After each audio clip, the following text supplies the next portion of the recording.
Young journalist returns from death with a disturbing message from heaven. The monitor's steady beep suddenly turned into a haunting flatline. Through the haze of consciousness, I heard Dr. Richard Thompson's voice cut through the chaos. "We're losing her. Get the crash cart now." My body lay there, but I was floating above, watching the emergency room scene unfold like a tragic play. The fluorescent lights cast harsh shadows across the faces of the medical team as they fought to bring me back. Sarah, the young nurse with kind eyes, was counting compressions while tears streamed down her face. "Stay with us, Madonna. Please stay with us." But I was already being pulled away, not up toward a warm, welcoming light like others had described, but into a cold darkness that seemed to pulse with ancient energy. The shadows around me weren't empty, they were alive, writhing with countless formless entities. Their whispers filled my consciousness, speaking in tongues that felt older than time itself. "Your time has not come," they said in unison, their voices neither male nor female, neither kind nor cruel. "You have been chosen to see." That's when I felt it, an overwhelming sense of dread mixed with divine purpose. The entities surrounded me, their presence growing stronger, more demanding. In that moment, I knew with terrifying clarity that my life would never be the same. This wasn't just a near-death experience, this was a calling. "Please," I tried to speak, but no words came out. "I don't understand." The darkness grew deeper, and the whispers became a chorus of urgent warnings. Through the void, I caught glimpses of my daughter Lourdes' face, tears streaming down her cheeks as she clutched my lifeless hand below. My precious child, who had grown so distant in recent years, now desperately praying for her mother's return. "Mom, please don't leave me," her voice reached through the darkness, tugging at my soul. "I need you." But the entities held me firm in their grip. "Watch," they commanded. "Bear witness, for you shall be our messenger." In that moment, as Dr. Thompson prepared to deliver another shock to my earthly body, I began to see visions that would haunt me forever, visions of what was to come, of what needed to be prevented. The truth about heaven, about our future, about everything we thought we knew. And so began my journey, not just back to life, but toward a destiny I never could have imagined. A destiny that would test my faith, challenge my relationships, and force me to choose between my life as I knew it and a divine purpose that demanded everything I had. The last thing I heard before the shock jolted me back to life was their final warning: "Time grows short. They must listen." I returned to my body with a gasp, my heart racing as Dr. Thompson announced, "We've got her back," but I wasn't the same person who had flatlined moments before. I had been chosen, marked by forces beyond our understanding. And my real journey was just beginning. As this story unfolds with its divine revelations, join our sacred journey by subscribing. Each subscriber strengthens our collective mission to spread these urgent messages. Like a prayer answered, your support helps illuminate the truth that must be shared. Looking back at my life before that fateful day, I barely recognized the woman I used to be. For decades I was Madonna, the queen of pop, the provocateur, the unstoppable force that dominated headlines and charts. My name was synonymous with controversy, pushing boundaries and reinvention, but beneath the glitter and glamour there was an emptiness that no amount of success could fill. My relationship with Lourdes, my firstborn, had become a casualty of my relentless pursuit of perfection. She was no longer the little girl who would watch me perform from backstage with stars in her eyes. Instead, at 26, she had become distant, critical of my choices, and increasingly vocal about the spiritual void in our lives. "Mom," she would say during our rare moments alone, "all this success means nothing if you can't find peace within yourself." I dismissed her concerns, just as I dismissed the growing unease in my own heart. My palatial New York penthouse felt hollow, its walls adorned with priceless art that failed to touch my soul. Every morning I would stand before my floor-to-ceiling windows, looking out over Central Park, feeling like a queen surveying her kingdom, but the crown had never felt heavier. The press called me ageless, unstoppable. Rolling Stone magazine's latest cover story dubbed me the immortal Madonna. If only they knew how mortal, how vulnerable I felt in those quiet moments when the cameras stopped rolling. My last world tour had grossed over $300 million, but each night as I performed for thousands, I felt increasingly disconnected from my own voice. Rabbi Marcus, my spiritual advisor, whom I had started seeing at Lourdes' insistence, warned me about the dangers of spiritual bankruptcy. Madonna, he said during one of our sessions, you've built an empire, but what good is a kingdom if it costs you your soul? I remember laughing it off, making a joke about how my soul had been mortgaged to the music industry years ago. His response haunts me still sometimes. God needs to break us completely before he can rebuild us. The tensions with Lourdes reached a breaking point 3 months before my near-death experience. During a family dinner at my Hamptons estate, she confronted me about my influence on young fans. You've taught millions to worship fame and materialism, she said, her voice trembling with emotion. What about faith, Mom? What about real meaning?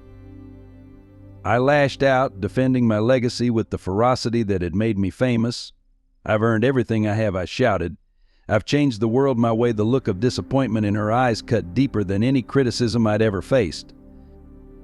That night, alone in my study, I found myself staring at an old crucifix that had belonged to my mother. I hadn't prayed properly in years, treating religion more like a fashion accessory than a faith. Yet something stirred within me, a longing for something real, something true. The following weeks brought strange occurrences that I chose to ignore. During performances, stage lights would inexplicably flicker during certain songs. Fans reported seeing strange shadows moving across the stage. My dreams became increasingly vivid, filled with warnings I couldn't understand and voices I couldn't identify. Looking back, these were clear signs of what was to come, but I was too proud, too certain of my own invincibility to heed them. My personal assistant, Rachel, tried to convince me to slow down, to take care of myself. You're pushing too hard, she would say. Something's got to give. Life continued at its relentless pace until that day in the hospital. World tours, recording sessions, business meetings, a never-ending carousel of commitments that kept me running from the truth. I had everything money could buy, but my soul was crying out for something more. If I had known then what I know now, would I have changed course sooner? Would I have listened to Lourdes, to Rabbi Marcus, to the quiet voice inside me that whispered of something greater? These questions haunt me still, even as I understand that everything, my success, my struggles, my spiritual emptiness, was preparing me for what was to come. The old Madonna died that day in the hospital, but her death was necessary for what would follow. Sometimes God's greatest mercies come disguised as our darkest moments, and my darkness was just beginning. The first sign came during a rehearsal at Madison Square Garden.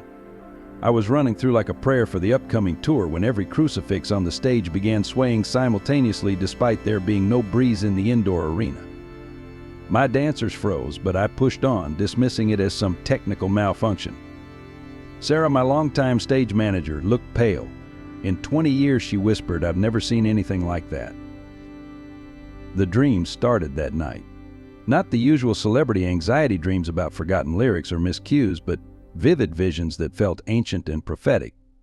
I would wake up drenched in sweat, my throat raw as if I'd been screaming.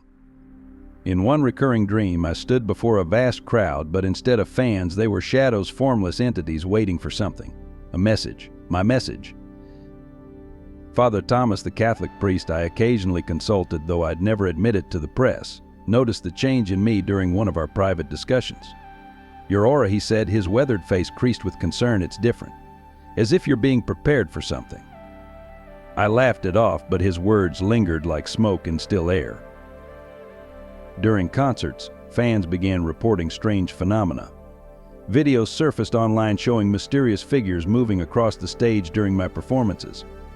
Entertainment Tonight ran a segment titled Madonna's Haunted Tour, which I furiously demanded my publicist shut down. But even my most hardened skeptics couldn't explain the inexplicable cold spots that followed me, the mysterious voices caught on recordings, or the way religious symbols around me seemed to react to my presence. Lourdes was the first to take it seriously. She'd been studying religious texts, trying to understand what was happening. Mom, she said one evening, her face illuminated by candlelight in my Manhattan study, these are signs. Something's coming. I remember snapping at her, telling her to stop being dramatic. Now, I wish I'd listened sooner. The most powerful premonition came 3 days before my collapse. I was alone in my prayer room, a space I'd created more for show than devotion, when every candle extinguished simultaneously. In the darkness, I heard a voice clear as crystal, prepare yourself, you will be called. The voice wasn't threatening, but it carried an authority that made my soul tremble. Rabbi Marcus had warned me about ignoring divine signs. The Almighty doesn't always speak in thunderbolts, he'd said. Sometimes it's in whispers, in coincidences, in the quiet moments when we're finally ready to listen. But I wasn't ready. Not yet.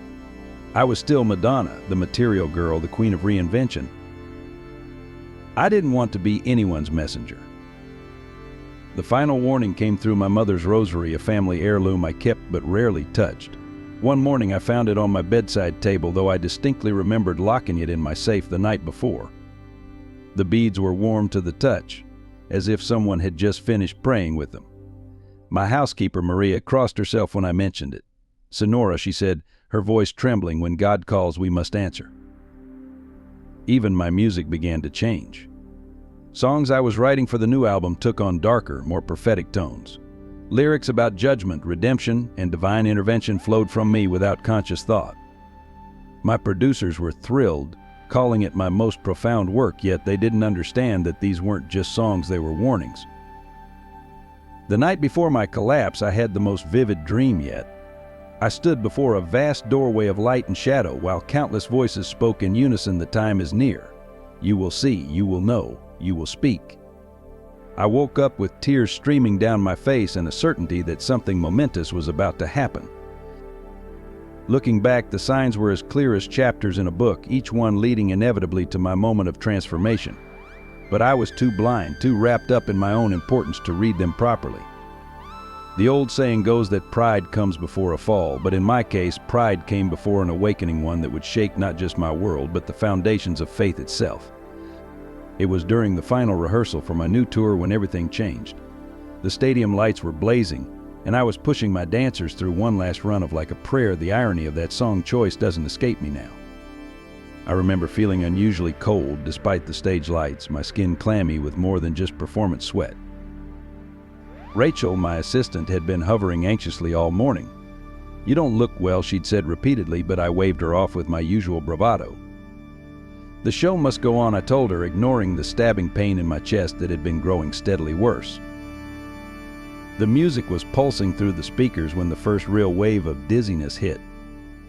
I gripped my microphone stand, trying to keep my balance, but the stage lights suddenly seemed too bright, too harsh. The faces of my dancers blurred before me, their concerned expressions melting into a kaleidoscope of colors.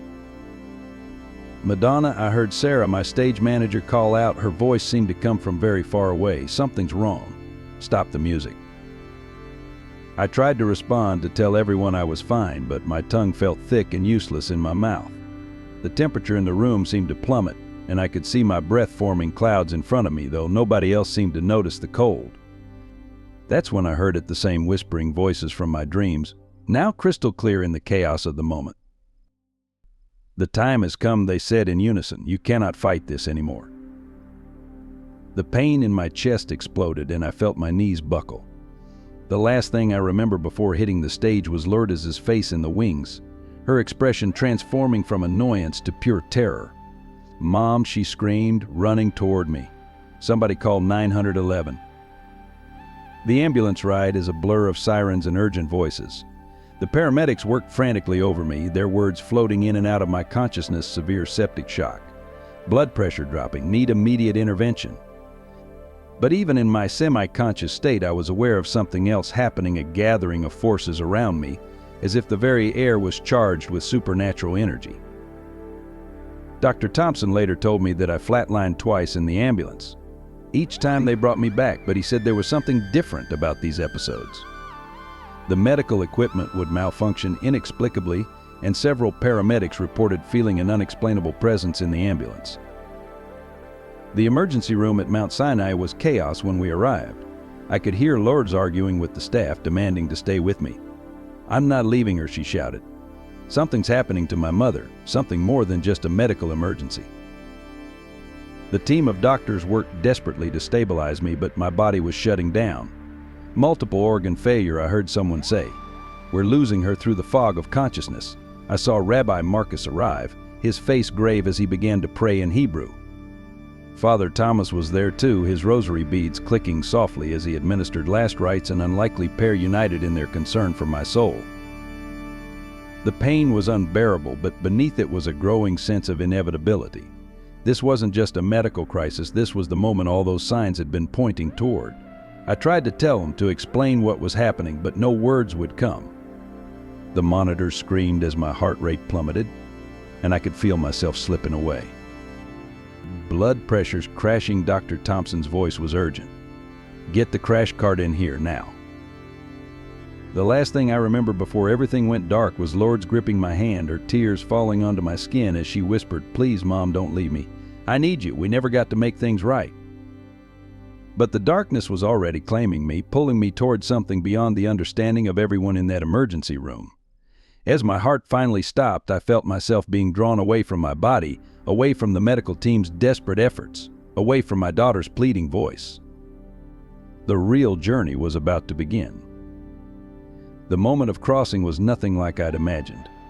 There was no gentle floating toward a warm, welcoming light. Instead, I felt myself being pulled through layers of reality, each one darker and more profound than the last. The hospital room fell away, replaced by a void that seemed to pulse with ancient energy. The entities I'd sensed in my dreams were now undeniably real, their presence overwhelming. They weren't the comforting angels of Sunday school teachings. These beings radiated an authority that transcended human concepts of good and evil. Their forms shifted like smoke, but I could feel their focus fixed entirely on me. "Madonna," they spoke in unison, their voices resonating through my very essence. "You who have swayed millions with your voice, listen now to ours." The words weren't in English or any human language, but I understood them in my soul. Each syllable carried the weight of centuries. I tried to respond, but found I had no voice here. My earthly fame, my wealth, my influence, none of it mattered in this space. I was stripped bare of everything except my essence, and for the first time in decades I felt truly vulnerable. The carefully constructed persona of Madonna, the Queen of Pop, dissolved like mist in strong sunlight. Through the darkness, I could still sense the earthly realm. I heard Dr. Thompson calling out my time of death, heard Lourdes's anguished scream, felt Rabbi Marcus's prayers following me into this otherworldly space. But it all seemed distant, like echoes from another world. The entities drew closer, their presence becoming more intense. "Your life has been a preparation," they revealed. "Each moment of pride, each act of defiance, each spiritual questioning, all have led to this." Images from my past flashed before me, my rebellious youth, my rise to fame, moments of private doubt hidden behind a mask of confidence. I saw myself through their eyes, then not as the icon I'd become, but as a soul whose influence had led millions astray. "You taught them to worship the material," the voices proclaimed. "Now you must teach them to seek the divine." The weight of this revelation was almost unbearable. Then came the most haunting part of my crossing. The entities parted like a curtain, revealing what they wanted me to see.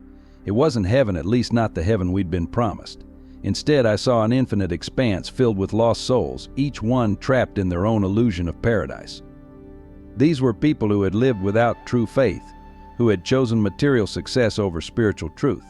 I recognized some faces, celebrities, world leaders, influential figures who had led lives like mine. "This is the heaven humanity has created," the voices explained. Empty of true divine presence, filled only with the echoes of earthly desires, the vision shook me to my core. This wasn't divine punishment, it was the natural result of humanity's choices. We had replaced genuine faith with hollow materialism, true connection with superficial worship. The entities surrounded me again, their presence now tinged with urgency. "You have been chosen to warn them," they declared. "Your voice, which once led them toward the material, must now guide them back to the divine." I felt their power course through me, marking me with an authority I never wanted but could not refuse. In that moment, I understood why it had to be me. My influence, my ability to command attention, even my history of challenging religious norms, all would serve this new purpose. But the responsibility felt overwhelming. How could I, Madonna, the very symbol of material success and controversy, convince the world to return to faith? As if sensing my doubt, the entities showed me one final vision: Lourdes, kneeling by my hospital bed, clutching my mother's rosary. I saw the potential future, my daughter's path of destruction if I failed, the wider consequences for all those who had followed my example over the years. "The time for choice has passed," the voices proclaimed. You are our messenger now. Through you they will hear. Through you they will see. Through you they will remember what they have forgotten. The crossing was complete. I had died as an icon of pop culture and would return as something else entirely. But as the entities prepared to send me back, they left me with one final warning: the path ahead will demand everything. Are you prepared to sacrifice all you have built for this truth? Watch, the entities commanded, and suddenly I was immersed in visions more vivid than any earthly experience. Heaven, or what humanity had twisted it into, stretched before me like an infinite museum of lost hopes. The sight was heartbreaking in its emptiness. This is what you have helped create, they said, their voices resonating through my being.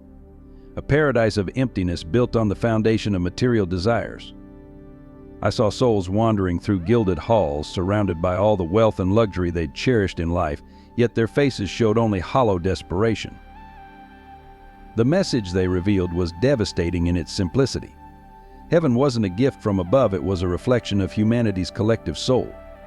And that soul had grown cold, disconnected from true divine love. Each soul trapped here had lived believing that success, fame, and material wealth were the measures of a life well lived. I recognized myself in their empty eyes. Your influence has spread further than you know, the entities continued. Through their power, I saw flashes of my concerts, my videos, my entire career. But now I saw them through divine eyes, each performance that glorified materialism, each song that led young souls further from genuine faith. The weight of this responsibility crushed my spirit. Then came the prophecy, the message I was chosen to deliver. A great silence approaches, they warned. Not the silence of peace, but the silence of spiritual death. They showed me visions of what was to come: churches standing empty, prayers becoming mere habits, hearts growing cold to divine love. It was already happening, they explained, and I had played my part in it. But this wasn't just about religion in the traditional sense. The entities showed me how humanity had replaced true spiritual connection with shallow substitutes. Social media likes instead of genuine love. Virtual communities instead of real human contact. Material success instead of spiritual fulfillment. They worship at the altar of the self the voices proclaimed, while their souls starve for divine truth. The most painful revelation was yet to come. They showed me Lourdes, my daughter, her spirit dimming under the weight of our broken relationship and the false values I had embodied. Your own child stands at the crossroads, they said. Her path will echo your choice. I saw two possible futures unfolding. In one, Lourdes followed my old path, her soul gradually hardening against true faith until she too became trapped in this empty heaven. In the other, through my transformation, she found her way back to genuine spiritual connection. The choice and the responsibility was mine. You must show them the truth, the entities instructed, not through more words, but through transformation. Your life must become the message. They showed me what this would mean: sacrificing my carefully built image, facing ridicule and disbelief, potentially losing everything I had worked for. But they also showed me the souls I could help save, starting with my own daughter. The message continued, growing more urgent. Time grows short, they warned. The silence approaches faster than they know. I saw decades of spiritual decline condensed into moments, humanity gradually losing its capacity for divine connection, for true love, for genuine faith. It was like watching a light slowly dim until darkness was all that remained. But with this devastating vision came hope. They showed me the power of genuine transformation, how one soul turning back to divine truth could inspire others. Your voice has led millions, they said. Now it must lead them home. The final part of the message was the most personal. Your entire life has prepared you for this, they revealed. Every moment of rebellion, every challenge to authority, every spiritual question, all were preparation for this role. They showed me moments from my past where divine grace had touched me, though I hadn't recognized it at the time. As the message concluded, I felt something fundamental shift within my soul. The entities had marked me, changed me in ways I was only beginning to understand. You will be our voice, they declared. Through you, they will remember. Through you, they will return. Through you, the silence will be broken. The responsibility felt impossible, yet I knew I had no choice. I had been chosen not despite my past, but because of it. The same voice that had once led millions to embrace material excess would now need to lead them back to spiritual truth. The return was violent and sudden. Like being thrust from the depths of an ocean into blinding sunlight, I felt myself slammed back into my physical body. The hospital room materialized around me, the harsh fluorescent lights a pale imitation of the divine radiance I'd just experienced. "We've got her back," Dr. Thompson's voice cut through the chaos. "It's a miracle she was gone." For almost 4 minutes, the medical team buzzed around me, checking vital signs, adjusting equipment, their voices a mixture of professional concern and barely concealed awe. But I was barely aware of them. My entire being vibrated with the weight of what I'd experienced. The entity's message pulsed through every fiber of my body, their words etched into my soul like divine scripture. I tried to speak, to share what I'd seen, but my throat wouldn't cooperate. Instead, tears streamed down my face, not tears of pain or fear, but of overwhelming understanding. Lourdes was still clutching my hand, her face streaked with mascara. When our eyes met, she gasped. "Mom," she whispered. "You're different." She was right. The woman who had collapsed on stage was gone. In her place was someone marked by divine purpose, someone who carried the weight of a message that would shake the foundations of faith itself. Rabbi Marcus, who had been praying quietly in the corner, approached my bed. His eyes widened as he looked at me, and he took an involuntary step backward. "The Shekinah," he murmured, using the Hebrew word for divine presence. "It's all around you." Father Thomas crossed himself, his rosary beads trembling in his hands. The next few hours were a blur of medical tests and concerned faces. Dr. Thompson couldn't explain my sudden recovery. "By all medical standards, you were dead," he said, reviewing my charts with bewilderment. "Your organs had shut down. This shouldn't be possible," but I knew the truth. My restoration to life wasn't meant to be medically explicable. The real challenge began when I tried to communicate what I'd experienced. The words felt inadequate, human language too limited to convey the profound truths I'd been shown. How could I explain the empty heaven I'd witnessed? How could I describe the entity's presence or the weight of their message? The silence has come, and I managed to tell Lourdes when we were finally alone. "We've all lost our way." She held my hand tighter, and I saw fear flash across her face, not fear of me, but fear of the change she sensed coming. My daughter, who had always challenged my spiritual emptiness, now seemed overwhelmed by the intensity of my transformation. Rachel, my assistant, came in with her phone, already fielding calls from media outlets. "Everyone's asking what happened," she said. "TMZ is reporting you had a near-death experience. What should I tell them?" I looked at her, really looked at her, and saw the spiritual void the entities had warned me about. Her entire world revolved around managing my earthly image, an image I would soon have to shatter. "Tell them nothing," I said, my voice stronger now. "The time for press releases and public statements will come, but not yet." Rachel looked startled. This wasn't the media-savvy Madonna she knew, but I had been given a greater mission than maintaining my celebrity status. That first night back in my body was the hardest. Sleep wouldn't come. Every time I closed my eyes, I saw the visions again, the empty heaven, the lost souls, the approaching silence. The entity's presence lingered around me like a divine shadow, their message burning in my heart. In the quiet hospital room, listening to the steady beep of monitors, I began to understand the full scope of what lay ahead. I would have to dismantle everything I'd built, challenge everything my fans believed about me, and risk losing it all to speak a truth that many wouldn't want to hear. "Give me strength," I whispered into the darkness, no longer sure if I was praying to God or speaking to the entities. The response came not in words, but in a deep certainty that filled my soul. I had died and returned not for myself, but for a purpose greater than anything I'd ever imagined. The real journey was just beginning. The media storm broke the moment I left Mount Sinai Hospital. The headlines were predictably sensational. "Madonna's death trip popped. Queen claims divine vision," splashed across the New York Post. TMZ ran hourly updates speculating about my mental state. CNN debated whether my experience was a publicity stunt for my upcoming tour, which had now been indefinitely postponed. My first public appearance was on Good Morning America with Michael Strahan.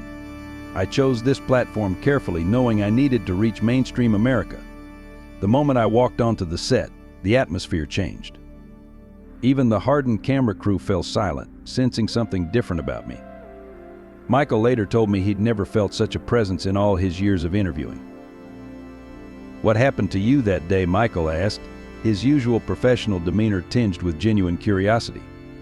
As I began to speak about my experience, the studio lights flickered just like they had during my rehearsal. The temperature dropped noticeably. Even the most skeptical crew members exchanged uneasy glances. "I died," I said simply, my voice carrying a new authority that surprised even me. But what I saw wasn't the heaven we've been promised. What I saw was a warning as I described the empty paradise and the approaching spiritual silence. Michael's usual interview smile faded. He leaned forward, captivated despite himself. The public response was immediate and polarizing. Religious leaders scrambled to make sense of my testimony. The Vatican issued a cautious statement, neither confirming nor denying the validity of my experience. Several prominent evangelists denounced me as a false prophet, citing my controversial past as evidence of demonic deception. But others saw something genuine in my transformation. Rabbi Marcus faced criticism from his own community for supporting me, but he stood firm. "The divine chooses its messengers," he said in an interview with the Jewish Daily Forward. "Sometimes the most unlikely vessels carry the most important messages." The scientific community attempted to explain away my experience. Dr. Sarah Henderson, a renowned neurologist, appeared on several shows claiming that lack of oxygen to my brain had caused hallucinations. Near-death experiences are well-documented phenomena, she argued. There's nothing supernatural about them, yet she couldn't explain the physical changes witnessed by my medical team or the continuing unexplainable events that occurred around me. Social media exploded with debates. My old fans were divided. Some felt betrayed by my new message, others were intrigued. Madonna's prophecy began trending worldwide. Videos of unexplained phenomena during my hospital stay went viral. Security footage of lights flickering in patterns, mysterious shadows moving in my room, and the inexplicable malfunction of all recording equipment when I discussed certain aspects of my experience. The entertainment industry largely turned its back on me. My record label executives called emergency meetings, concerned about the direction I was taking. "This isn't the Madonna brand," they argued. "Think about your legacy." They didn't understand that I no longer cared about earthly legacies. When I refused to back down, they threatened to cancel my contract. Critics were particularly harsh. Rolling Stone, which had once crowned me the Queen of Pop, now ran a scathing article titled "Madonna's Greatest Reinvention Yet Religious Prophet." They dismissed my transformation as another calculated career move, a desperate attempt to stay relevant in my senior years. But for every skeptic, there were those who recognized the truth. Letters poured in from people who'd had similar experiences but had been afraid to speak out. A group of quantum physicists from MIT requested to study the energy field that now seemed to surround me. Even some former critics admitted there was something different about me that couldn't be explained away. The controversy reached new heights when I was invited to speak at the World Economic Forum in Davos. The global elite sat in uncomfortable silence as I warned them about the spiritual bankruptcy of our modern world. "Your wealth is an illusion," I told them, my voice carrying that otherworldly authority that had become my new normal. "The silence is coming for all of us, regardless of our earthly status." During that speech, every electronic device in the room malfunctioned simultaneously. The backup generators failed. In the darkness, my words seemed to echo with supernatural power.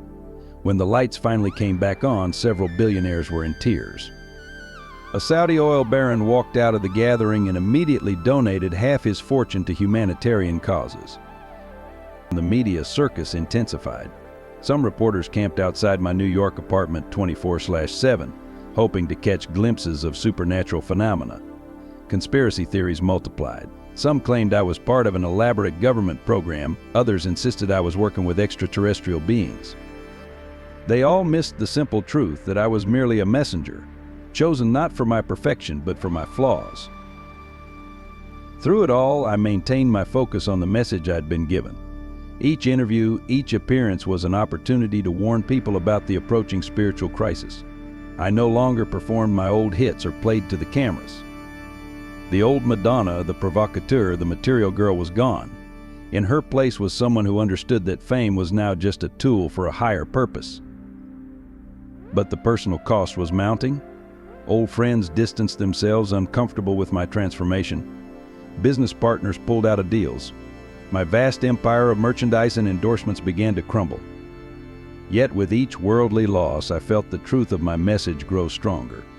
The entities had warned me it would be like this, that I would have to sacrifice everything I'd built to fulfill my new purpose. As the controversy raged on, I remained focused on the real work ahead. The public spectacle was just the beginning. The entities had shown me that true change would come not through media attention or public debates, but through genuine spiritual awakening. And that awakening would exact a price none of us were prepared to pay. My transformation went far deeper than the public controversy surrounding me. Each day brought new revelations, new understandings of the mission I'd been given. The entity's presence never left me entirely. I could feel them watching, guiding, sometimes warning. But the most profound changes were happening in my relationships, especially with Lourdes. The first real breakthrough came late one night in my Manhattan apartment. I found Lourdes in my private chapel, a room I'd once used more for meditation and yoga than actual prayer. She was holding my mother's rosary, tears streaming down her face. "I don't know who you are anymore," she whispered when I entered. "But I can feel something's different. Something's real." That night we talked until dawn. Not as celebrity mother and daughter, but as two souls searching for truth. I shared everything with her, the visions of the empty heaven, the warnings about the approaching silence, and most importantly, what I'd seen about her own spiritual path. As I spoke, the rosary in her hands began to glow with a soft, inexplicable light. "I saw two futures for you," I told her, my voice breaking with emotion. "In one, you follow my old path of material success but spiritual emptiness. In the other, I couldn't finish, but she understood." The weight of prophecy hung between us like a tangible thing. That night marked the beginning of not just her transformation, but a healing neither of us had known we needed. Rabbi Marcus became a constant presence in our lives, helping us understand the biblical parallels to my experience. He found references in ancient texts to messengers marked by divine urgency and those who returned from death with warnings.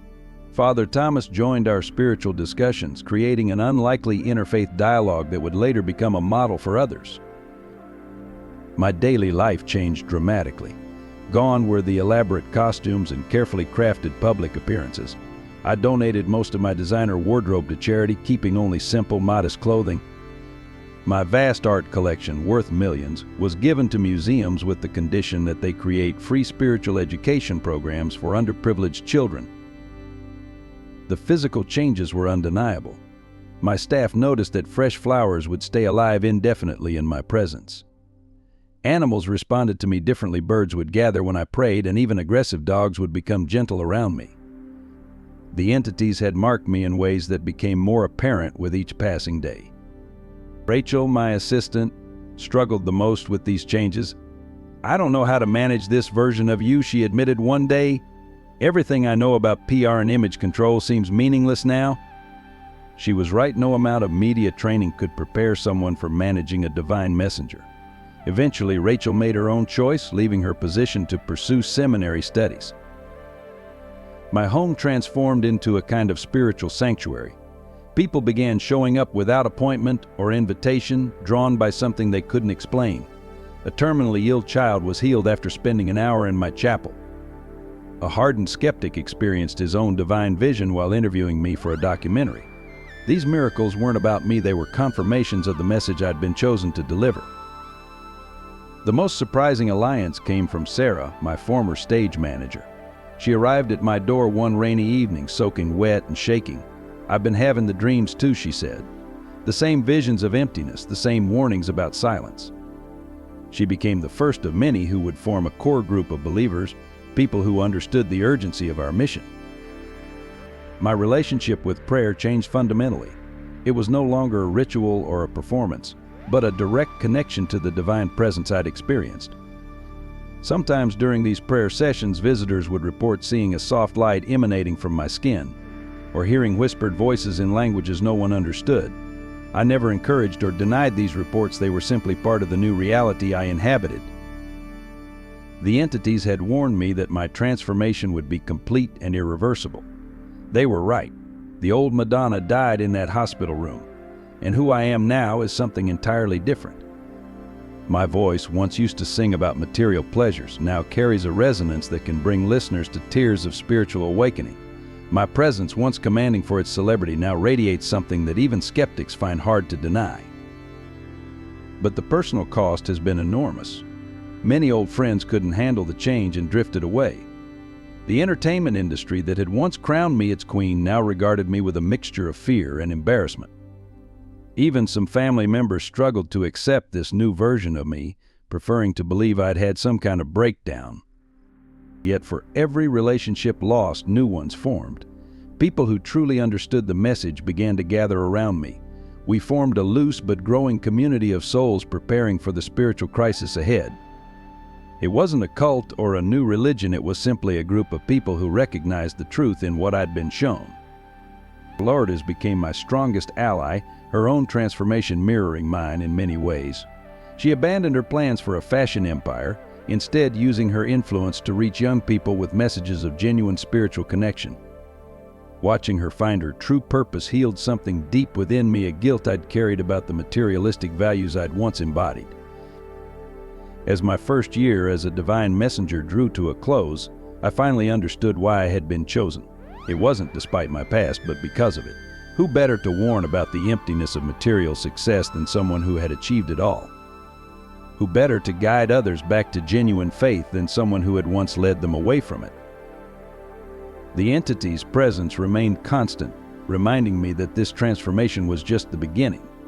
The real challenges and the real miracles lay ahead. But for the first time in my life, I was ready. The old Madonna had lived for applause, for success, for material glory.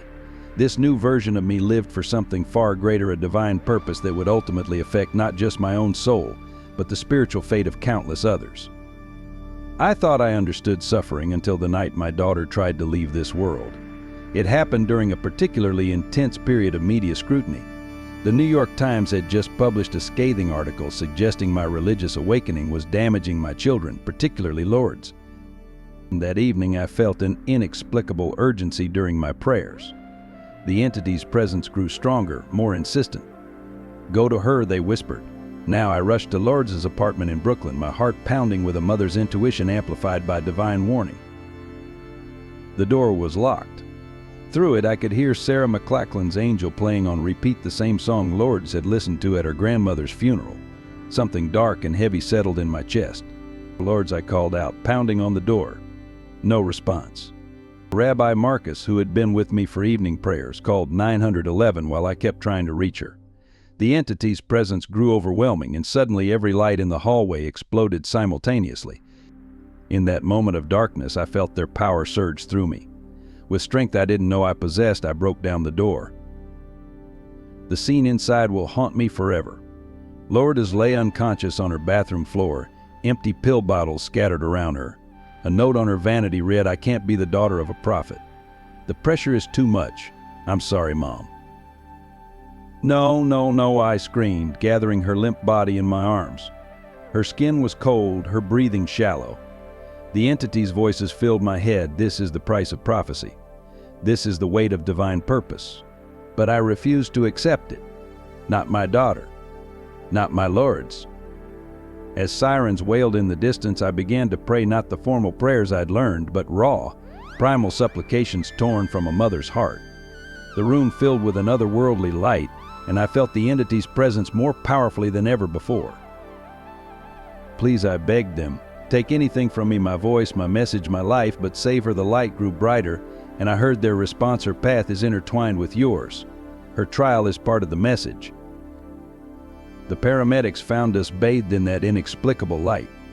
They later reported that their equipment malfunctioned the moment they entered the apartment. They worked on Lourdes by instinct alone, guided by what one EMT described as an unseen hand. At the hospital, Dr. Thompson, the same doctor who had treated me during my near-death experience, took charge of Lourdes' care. "Her condition is critical," he said grimly. "The next 24 hours will be crucial." The media circus outside the hospital grew as news of the suicide attempt broke. I stayed by her bed, praying continuously.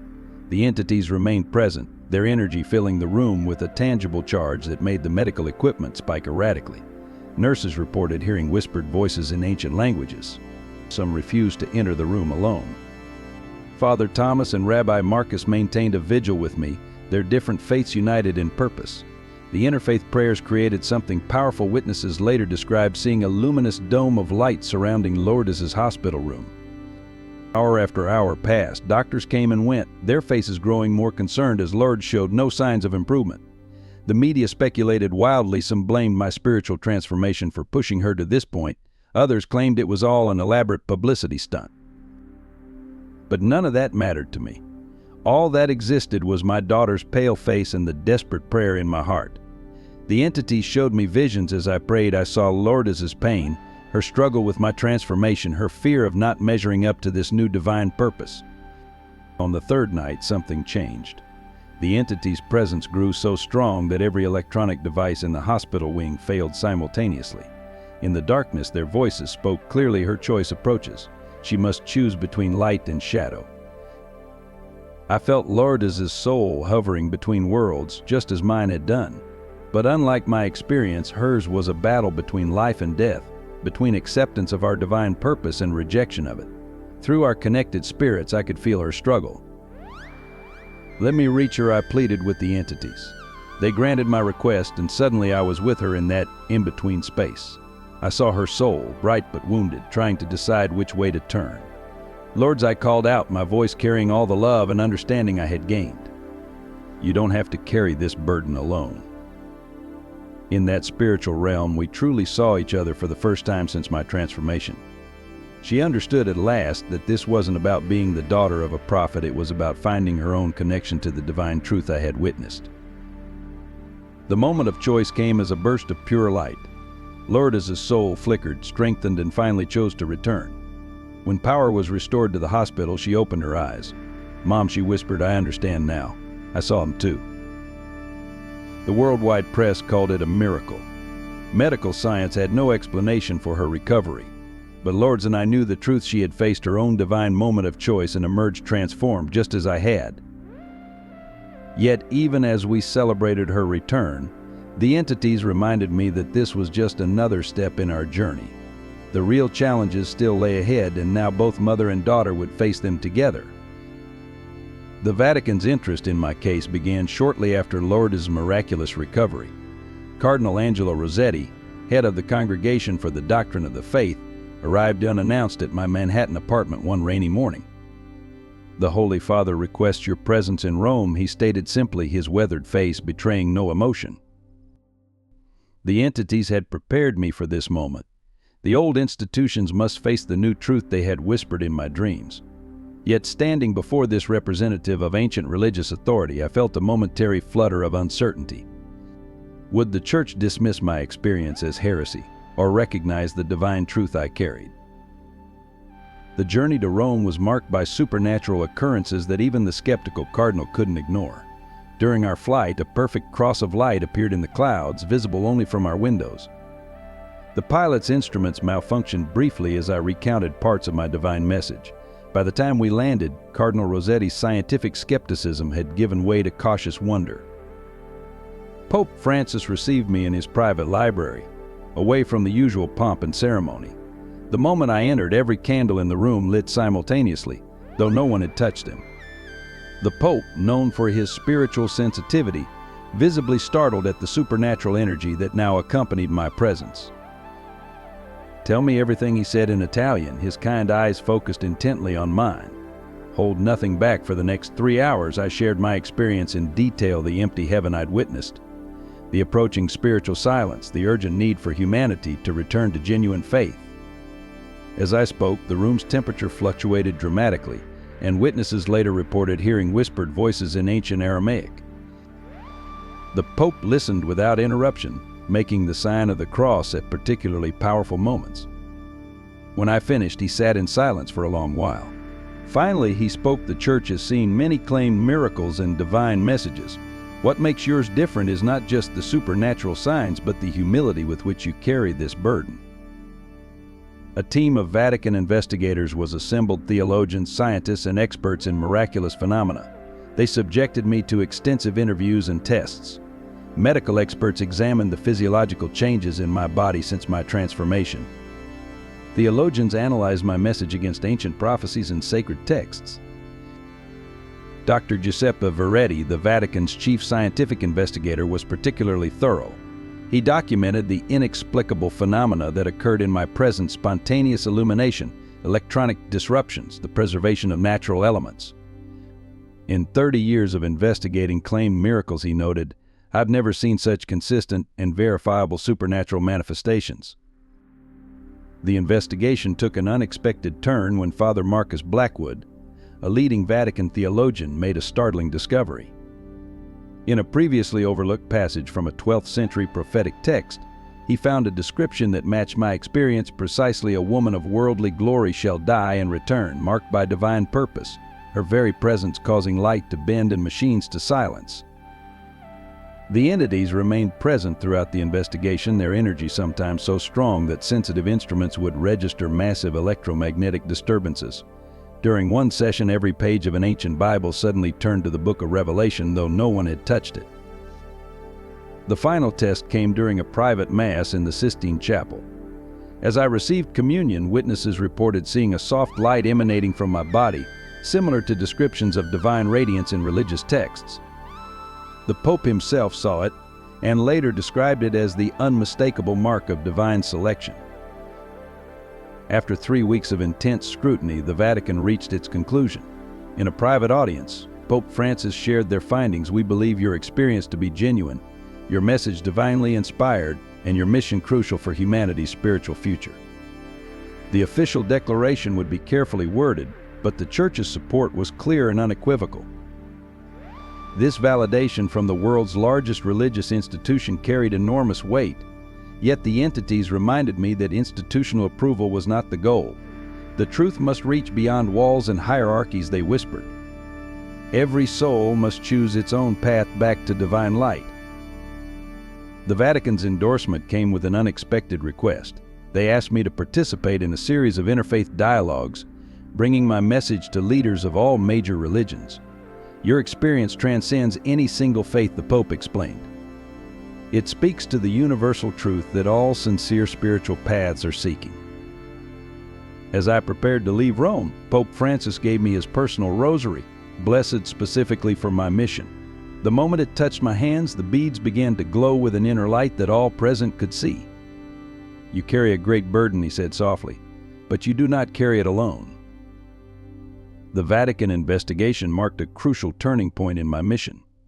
With the Church's support, my message gained credibility among those who might otherwise have dismissed it. Yet it also painted a target on my back. Those who opposed spiritual awakening would now see me as a greater threat than ever. As my car left Vatican City, the entity's presence intensified. The real work begins now, they said. The time of testing approaches. Looking at the glowing rosary in my hands, I understood that, while the Church's validation was important, it was merely a prelude to the challenges that lay ahead. The attempt on my life came during an interfaith gathering at St. Patrick's Cathedral. I had been speaking about the empty heaven I'd witnessed, the room hushed in reverent attention when the entities suddenly surged within me. Move, they commanded, their voices thundering in my mind. I stepped aside just as the shot rang out. The bullet meant for my heart struck the ancient crucifix behind me, sending splinters of blessed wood raining down on the altar. Chaos erupted in the cathedral. Security swarmed. People screamed. But amid the pandemonium, I felt an otherworldly calm. The gunman, we later learned, was James Sullivan, a former televangelist who believed I was the false prophet spoken of in Revelation. As security tackled him, he kept screaming, "The real heaven can't be empty. She's lying. She has to be stopped." But something extraordinary happened in that moment of violence. As James was being restrained, our eyes met across the cathedral. The entity's presence intensified so strongly that every stained glass window began to vibrate. A beam of light, visible to everyone present, connected us for a brief second. James stopped struggling. His face transformed from rage to astonishment, then to profound grief. "Oh God," he whispered, "I see it now. The emptiness. It's real." He collapsed, weeping, the gun falling from his lifeless fingers. The aftermath brought another wave of media frenzy. Headlines screamed about the miracle at St. Patrick's. Witnesses reported seeing angels defending me, though I knew it was the entity's intervention. The bullet, when examined, had inexplicably transformed into pure gold, a phenomenon that scientists could not explain. But the assassination attempt had taken its toll. That night, in my private chapel, I felt myself slipping away again. The entity's warning was clear. The second crossing approaches. Another choice must be made. My body, still fragile from the stress of the day, began to shut down. Lards found me collapsed on the chapel floor, the Pope's rosary clutched in my hands, its beads glowing with an intense light. "Mom," she screamed, but her voice seemed to come from very far away. I was already being pulled back into that other realm. This time the crossing was different. Instead of darkness, I was immersed in pure light. The entities were there, but so were other souls I recognized from my first death. The opposition grows desperate, they told me. They fear the awakening you bring. As my body lay in the emergency room, attended by Dr. Thompson once again, my spirit witnessed new visions. I saw the forces that had driven James to violence, ancient powers that fed on humanity's spiritual emptiness, that worked to maintain the hollow heaven I'd been shown. Your death would serve their purpose, the entities explained. It would turn your message into mere martyrdom, a story to be debated rather than a truth to be lived. They showed me how my assassination would be used to discredit everything I'd been sent to reveal. The choice before me was clear. I could stay in this realm of light, free from earthly burden, or return to face escalating dangers. The entities would not choose for me. This decision had to be mine alone. Lourdes' prayers reached me in that spiritual space. My daughter, once lost but now awakened, was leading a vigil outside my hospital room. The faithful had gathered, their prayers creating a bridge between worlds. Through their spiritual connection, I could feel the impact my message had already made. The work is not finished, I told the entities. Send me back. The return was gentler this time, like sliding into cool water. When I opened my eyes, Lourdes was holding my hand, tears of joy streaming down her face. The Pope's rosary, still clutched in my other hand, had transformed. Each bead now contained what appeared to be a universe of stars. James Sullivan, my would-be assassin, had asked to see me. Under heavy guard, he was brought to my hospital room. The man who had tried to kill me fell to his knees, transformed by what he had witnessed. "I understand now," he said through tears. "We've all been defending an empty paradise." The assassination attempt marked a new phase in my mission. Those who opposed the message would no longer hide in shadows. The battle for humanity's spiritual awakening had become visible, undeniable. And I had been sent back once again to lead it. The second crossing brought me face to face with my past. Unlike my first death, where I witnessed an empty heaven, this time I was guided through a realm of profound remembrance. The entities were not alone. They were accompanied by souls I had known and lost. My mother was the first to appear, not as I remembered her in her final days, but radiant with divine light. "Madonna," she spoke my name with infinite love. "Now you understand why I never lost my faith, even in our darkest times." Her presence filled me with a warmth I hadn't felt since childhood. Behind her stood others, friends lost to AIDS in the 80s, fellow artists who had succumbed to the pressures of fame, fans whose lives had been touched by my music for better or worse. Each soul carried a piece of my story, reflecting both the light and shadow of my influence. "Watch," the entities commanded, and suddenly I was witnessing scenes from my past through divine eyes. Every performance, every provocative statement, every rebellion against traditional faith, I saw how each action had rippled through countless souls. Some had been led further from their spiritual paths, while others had been inspired to seek deeper truths. "Your story is not merely your own," the entities explained. "It is a testament to both humanity's descent into spiritual emptiness and its potential for awakening." They showed me how my transformation was affecting not just the living, but also the dead souls in that empty heaven I'd first witnessed were beginning to stir with renewed awareness. Christopher, my beloved dance instructor who had died of AIDS in 1990, stepped forward. He had been my rock during the early years of my career. "Your pain shaped your purpose," he said, his spirit glowing with understanding. Every rebellion, every scandal, it was all preparation for this mission. The entities then revealed something extraordinary. My near-death experiences were creating a bridge between the physical world and the spiritual realm. Each time I crossed over, the boundary between worlds grew thinner. Souls in the empty heaven were beginning to wake up, remembering the divine connection they had forgotten. My mother took my hands in hers, an impossible sensation of warmth and solidity in this spiritual space. "You were chosen," she said, "not despite your controversies, but because of them. Who better to shake the foundations of empty faith than one who had once embodied material success?" The entities showed me more visions of the challenges ahead, but also of the victories. I saw global awakening beginning in unexpected places, sparked by the very controversy surrounding my message. The opposition I faced was actually serving to spread the truth further than conventional acceptance ever could. Then came the most profound revelation. The entities parted like a curtain, revealing the true nature of divine love, not the distant, judgmental force I had rebelled against in my youth, but an all-encompassing presence that embraced both sinner and saint, rebel and believer. "This is what you must show them," they said. "Not through preaching, but through transformation. Your journey from material girl to spiritual messenger is itself the message." The truth hit me with the force of divine revelation. My entire life, with all its scandals and successes, had been crafted for this purpose. As my time in this realm drew to a close, each soul who had appeared to me contributed to a final message. The silence approaches, they warned, but so does the awakening. The empty heaven is stirring. Those who refuse to see will be made to witness. My mother embraced me one last time. "You're not alone in this," she whispered. "We're all with you, standing between worlds, helping to bridge the divide." Her love enveloped me like a blanket of pure light. The entities spoke their final words as I felt myself being drawn back to my physical form. "Return now. Return and remember. The time of greatest challenge and greatest triumph approaches. The bridge you build with each crossing makes the path easier for others to follow." I returned to my body with a gasp, but this time there was no confusion, no struggle to understand. The truth I had witnessed was crystalline in its clarity. Lord, still holding my hand, saw the change in my eyes. "You saw them, didn't you?" she asked. "All of them." "Yes," I replied, my voice carrying new authority.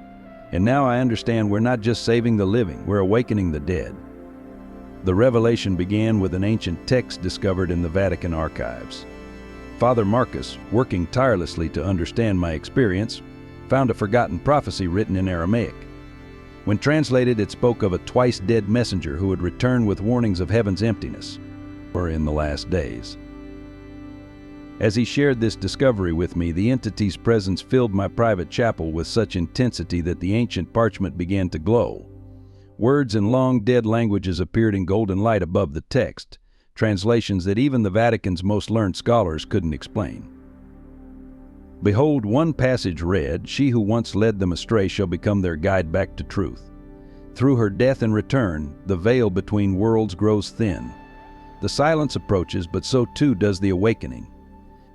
The prophecy mentioned specific signs that matched my experiences, exactly the transformation of physical objects in my presence, the bridge between worlds growing stronger with each crossing, the opposition from those who defended empty faith. Rabbi Marcus was the first to make another startling connection. In ancient Hebrew texts, he found references to a time when the chambers of heaven shall be revealed as void, for mankind has filled them with their own illusions. The description matched perfectly with what I had witnessed in my first death. The Quran, too, held hidden references. Islamic scholars found passages about a final warner before the Great Silence who would die twice to bring truth. Buddhist texts spoke of a bridge soul who would cross the divide repeatedly to wake others from spiritual slumber. The convergence of these prophecies across different faiths was unprecedented. But the most profound connection came from an unexpected source. A young biblical scholar named Sarah Chin discovered a pattern in the book of Revelation that had been overlooked for centuries. When certain verses were aligned with ancient astronomical charts, they revealed a timeline that pointed to this exact period in history. The entities confirmed these discoveries in their own way. During a gathering of religious scholars at my home, they manifested their presence so powerfully that everyone present witnessed words appearing in light across the walls, the same prophecies in their original languages, connecting across time and faith traditions. "Your experience is the fulfillment of not one prophecy, but many," Father Thomas explained, his voice filled with awe. Each faith tradition held a piece of the puzzle, waiting for the moment when all would be revealed. The Pope himself confirmed this interpretation in a private letter, acknowledging that my message transcended any single religious doctrine. The implications were staggering. This wasn't just about individual salvation or any single faith's conception of heaven. The prophecy spoke of a fundamental shift in humanity's spiritual understanding. My role was not to promote one religion over another, but to reveal the hollow nature of all faithless worship. During a particularly powerful prayer session, the entities showed me how these ancient prophecies had been protected and preserved across millennia, waiting for the right moment to be understood. The truth was always there. They explained, hidden in plain sight until humanity was ready to face it. Lards, who had been studying these texts intensely since her own transformation, made perhaps the most important connection. She found a series of passages that described not just the warning, but the solution, a way to fill the empty heaven with genuine divine presence once again. The twice-dead messenger brings not just warning she read from a newly discovered Dead Sea Scroll fragment, but the key to heaven's restoration. The entities confirmed this interpretation, revealing that my experiences were not just about exposing spiritual emptiness, but about showing the way back to authentic divine connection. As these prophetic connections became clear, even the most hardened skeptics had to take notice. The mathematical precision of the alignments, the cross-cultural correlations, the physical manifestations that accompanied each new discovery, it all pointed to something beyond human understanding or manipulation. We are watching prophecy unfold in real time, Rabbi Marcus declared during a global interfaith conference. The evidence was becoming undeniable. My message wasn't new, it had been predicted and prepared for since ancient times. The question was no longer whether to believe, but how to respond to this long-awaited revelation. The tide of public opinion began to turn on a rainy Wednesday morning when James Sullivan, my would-be assassin, appeared on 60 Minutes, his hands trembling. He described what he had witnessed at St. Patrick's Cathedral. "I saw through the veil," he said, tears streaming down his face. "I saw the empty heaven she's been warning us about. We've been defending an illusion." The interview was watched by over 50 million people. What made it compelling wasn't just James's obvious sincerity, but the inexplicable phenomena that occurred during filming. Every time he spoke about his vision, the studio lights would pulse with an otherworldly glow. The entity's presence was palpable even through television screens, with viewers reporting spontaneous spiritual experiences in their own homes. Dr. Thompson followed with a press conference at Mount Sinai, presenting medical evidence of my transformations. "Her cellular structure has been fundamentally altered," he explained, showing brain scans that defied scientific explanation. "What we're witnessing isn't just psychological change, it's physical proof of divine intervention." The Vatican's official statement, released shortly after, sent shockwaves through the religious world. In carefully measured language, they confirmed the authenticity of my experiences and endorsed my message. Pope Francis himself spoke of witnessing undeniable manifestations of divine presence during my time in Rome. Media coverage shifted dramatically. The same publications that had mocked me now ran in-depth investigations into the prophetic connections. The New York Times published a stunning retraction of their previous skepticism, accompanied by photographs of unexplainable phenomena during their interviews with me. The Pulitzer Committee later awarded them for the series titled Divine Intervention: The Madonna Prophecies. Even the scientific community began to acknowledge something unprecedented was occurring. A team of quantum physicists from MIT published a paper documenting the measurable energy field that surrounded me.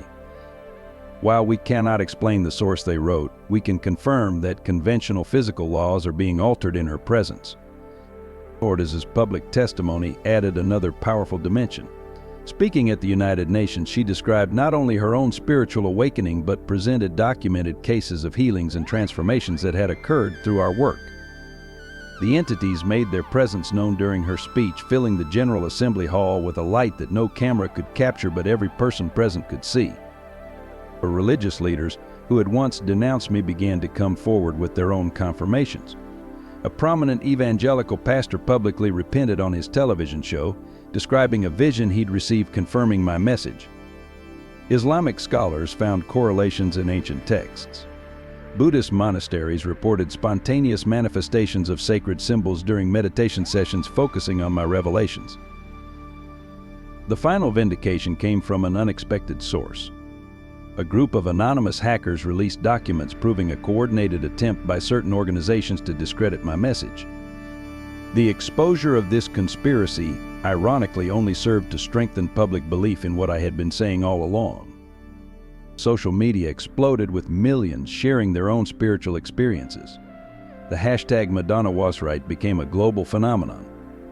People began gathering spontaneously in places of worship across all faiths, reporting similar visions of empty heaven and feeling the urgent need for genuine spiritual connection.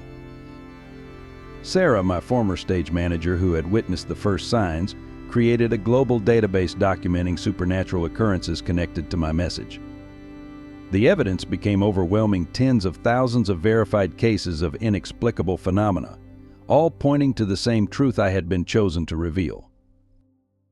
Through it all, I remained focused on the mission rather than the vindication.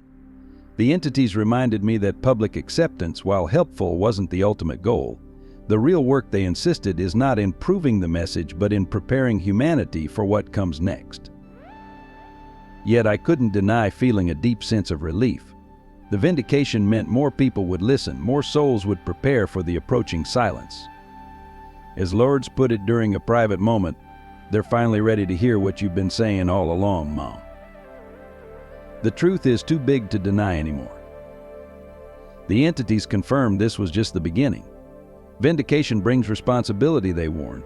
Now that they believe they must be shown the way forward, the real challenge lay ahead, guiding humanity not just to accept the warning, but to act on it before it was too late. The awakening began not with a bang, but with a whisper, millions of whispers actually. People around the world started reporting the same dream: an empty heaven, a growing silence, and an urgent call to return to authentic faith. The entities had been busy, it seemed, reaching beyond me to touch souls directly. It started in unexpected places. A group of Silicon Valley tech executives, after a meditation retreat where they claimed to witness supernatural phenomena, announced they were redirecting their billions toward spiritual renewal projects. Wall Street traders spontaneously stopped trading to pray in the middle of the stock exchange. The entity's presence had become impossible to ignore. Lourdes established the first awakening center in Brooklyn, a place where people could come to experience genuine spiritual connection. The building, once an abandoned church, became known for inexplicable phenomena. Visitors reported seeing light emanating from the walls, hearing ancient languages in the air, and feeling tangible divine presence. Soon, similar centers sprouted up across the globe. The most remarkable transformation happened in places of existing worship. Churches, mosques, temples, and synagogues reported spontaneous manifestations during services. The entity's energy would fill these spaces, breaking down denominational barriers. I witnessed Christian congregations welcoming Muslim worshipers, rabbis and imams leading joint prayers. Ancient rivalries dissolved in the face of shared divine experience. The Pope's call for a global day of unity became the largest synchronized spiritual event in human history. 3 billion people participated worldwide. During those 24 hours, countless miracles were reported: spontaneous healings, visions of divine light, and most significantly, a collective experience of genuine divine presence that transcended religious differences. Even the scientific community contributed to the awakening. Dr. Sarah Chen, the quantum physicist who had studied the energy field around me, developed a way to measure spiritual resonance. Her research showed a measurable increase in what she called divine frequency across the globe. "We're witnessing the physics of faith," she explained in her TED Talk, which went viral. The entertainment industry underwent its own transformation. Hollywood studios began producing content focused on spiritual authenticity rather than empty spectacle. Musicians reported being inspired to create songs that carried genuine divine energy. The entities worked through these channels, reaching people through art and media in ways I never could alone. Social media platforms became conduits for spiritual connection rather than distraction. The Authentic Awakening movement spawned millions of videos showing spontaneous manifestations of divine presence in everyday life. People shared their experiences of crossing the bridge between worlds, each story adding to the growing wave of spiritual awareness. But the most profound changes happened in ordinary homes and communities. Families began praying together again, not out of habit but genuine connection. Neighbors started gathering for interfaith discussions that would often end in shared experiences of divine presence. The emptiness I had witnessed in heaven was being filled, soul by soul, with authentic spiritual love. The entities worked through Lourdes in particular ways. She developed an ability to help others access the divine realm safely, leading workshops that would often end with entire rooms of people experiencing simultaneous spiritual awakening. Her work with young people proved especially powerful, as they seemed most open to genuine spiritual connection. Father Thomas and Rabbi Marcus created an interfaith curriculum that was adopted by schools worldwide. It wasn't about teaching specific religious doctrines, but about fostering authentic spiritual experience. During these classes, students would often report sensing the entity's presence, seeing divine light, or hearing the ancient languages I had first encountered. The Global Prayer Network, established by Sarah, my former stage manager, connected millions in synchronized meditation and prayer. During these sessions, participants reported experiencing the thinning of the veil between worlds that I had first witnessed. The empty heaven was being filled with genuine worship, true connection replacing hollow ritual. The entities confirmed that this was just the beginning. The bridge grows stronger, they told me during one of our communications. Each awakened soul makes the path easier for others to follow. The approaching silence that had once seemed so threatening was being transformed into a pregnant pause, a moment of collective breath before a great spiritual leap forward. The final piece of my journey came full circle in the most unexpected way. Lourdes and I stood together in that same rehearsal space where I had first collapsed, but now it was transformed into something sacred. The old stage where I had once performed like a prayer had become an altar of sorts, a place where the veil between worlds grew especially thin. "Remember when I used to watch you rehearse here?" Lourdes asked, holding my hand. "I was so angry then, so lost. I thought you were just chasing fame forever." We both felt the entity's presence strengthen around us, filling the space with that now familiar divine light. The mother and daughter who had once been so divided by material success were now united in spiritual purpose. My transformation had rippled through my entire family. Rocco, my son, who had initially been the most skeptical, now ran spiritual retreat centers for troubled youth. The children I had adopted from Malawi became bridges between cultures, bringing the awakening to African communities. Our family gatherings had transformed from showcases of wealth into powerful spiritual ceremonies. The entity spoke through me one last time in public, during a global broadcast that reached over 4 billion people. But this time they didn't just speak through me, they spoke through everyone present. People watching around the world reported hearing the message in their own languages, experiencing the divine presence in their homes, feeling the reality of spiritual connection that transcended physical boundaries. "The silence we warned of has been transformed," they announced through me. What would have been an ending has become a beginning. The message was clear: humanity had chosen to fill the empty heaven with authentic faith. The spiritual void I had witnessed in my first death was being filled with genuine divine connection. That broadcast marked my last public appearance. The entities made it clear that my role as a public messenger was complete. The truth had been delivered, the awakening had begun, and now it would spread on its own, carried forward by millions of awakened souls. My work would continue, but in a quieter, more personal way. Lourdes took up the public mantle, but not as my successor. She had found her own unique connection to the divine, her own way of bridging worlds. "You showed us the problem, Mom," she told me. "Now it's our generation's task to embody the solution." The Pope invited us to a private ceremony in the Sistine Chapel, where he officially recognized not just my experiences, but the global awakening they had sparked. As we prayed together beneath Michelangelo's famous ceiling, every figure in the paintings began to glow with divine light.